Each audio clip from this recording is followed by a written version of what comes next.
Entah mengapa, berita palsu atau hoax bisa menyebar lebih cepat daripada fakta.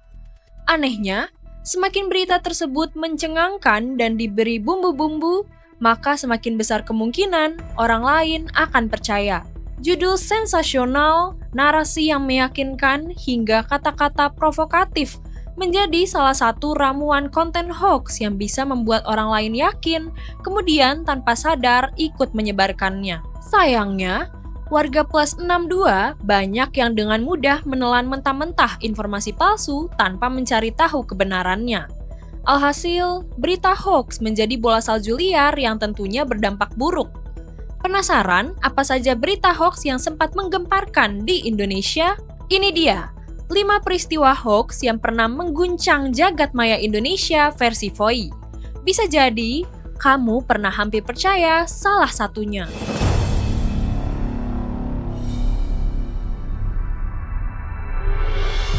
Video seorang anak perempuan menangis histeris sambil memegang luka leher sempat menghebohkan jagat maya pada 2022 silam.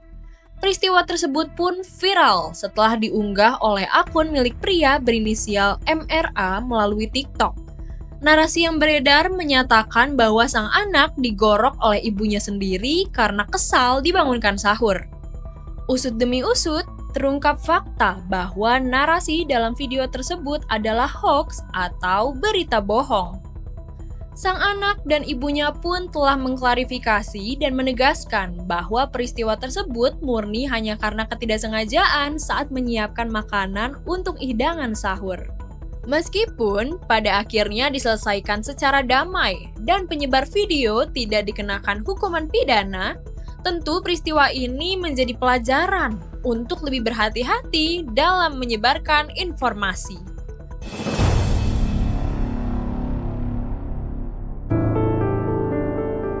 Nah, kalau peristiwa tadi dari Jakarta Timur, posisi kedua datang dari Depok, Jawa Barat. Warga Kelurahan Bedahan sempat dihebohkan dengan penangkapan makhluk yang diduga babi ngepet pada April 2021 lalu. Terungkap fakta bahwa itu merupakan berita bohong yang dikarang oleh tokoh masyarakat berinisial AI dan beberapa kawannya dengan tujuan untuk meraih atensi masyarakat atas kekuatan supranatural yang dimilikinya.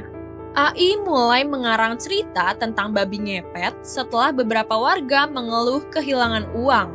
Lalu, guna meyakinkan warga, ia membeli babi hutan seharga 900.000 dan menyatakan bahwa itu adalah babi ngepet hasil tangkapannya. Alhasil, AI dihadiahkan hukuman 4 tahun penjara atas pasal penyebaran berita bohong. Wah, ini definisi niat untung yang berujung buntung. Gimana nih, warga Depok masih familiar dengan peristiwa ini nggak ya? Kalau masih ingat, coba cerita pandanganmu di kolom komentar.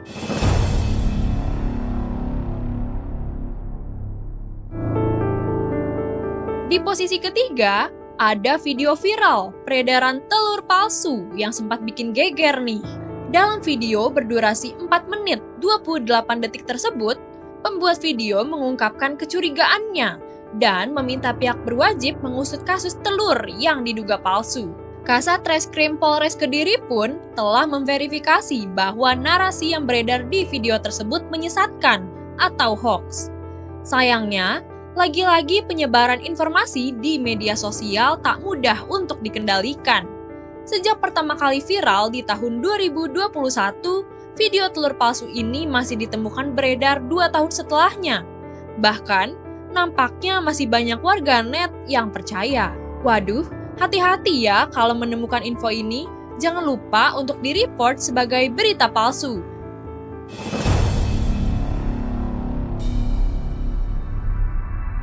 Nah, kalau hoaks yang satu ini sempat menarik perhatian warganet berkat unggahan anonim di Base Mahasiswa pada media sosial X.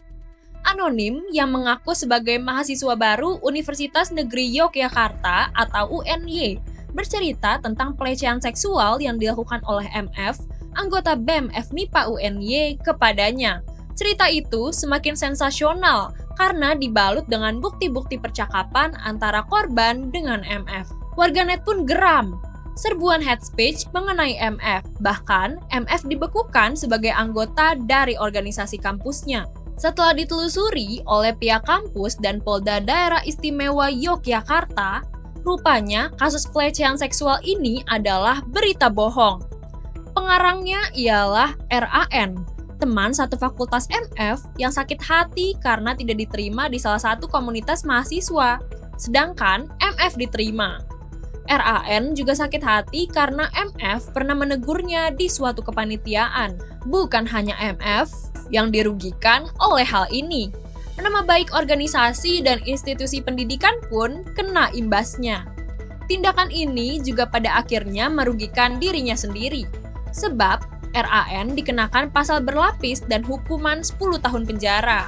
Wah, kalau begini sih namanya sakit hati berujung jeruji besi. Kamu yang pengguna X pernah ikutan memantau kasus ini juga nggak nih? Coba cerita di kolom komentar ya.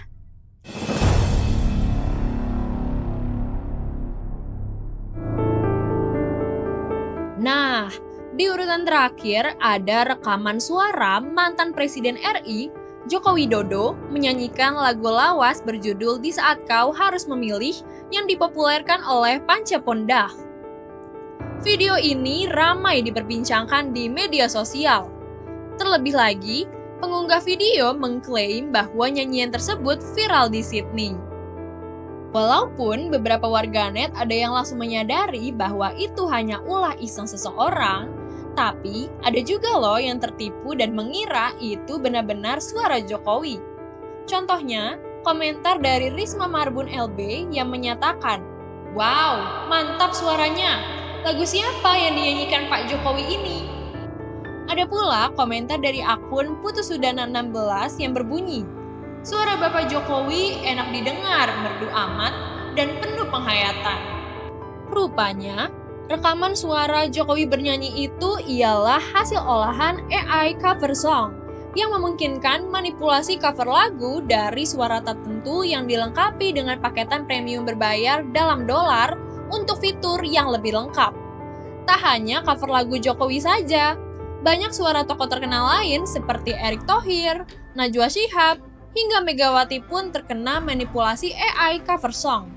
Walaupun di satu sisi cukup menghibur, tapi ini juga menjadi bukti nyata kemajuan teknologi yang patut diwaspadai nggak sih? Jadi, itulah 5 hoax yang sempat mengguncang jagat maya Indonesia. Ada yang terkesan receh, bahkan ada juga yang berujung fatal hingga berakhir hukuman penjara. Kejadian-kejadian ini menjadi pengingat bahwa penyebaran informasi yang tidak tervalidasi dapat menimbulkan dampak serius, baik bagi individu maupun masyarakat luas. Nah, kira-kira apa ya langkah konkret yang harus diambil untuk meminimalisir penyebaran hoax di era digital ini? Apakah regulasi platform media sosial dan partisipasi aktif masyarakat sudah maksimal dalam mencegah dampak negatif dari berita palsu? Yuk, share pendapat dan solusi kamu di kolom komentar.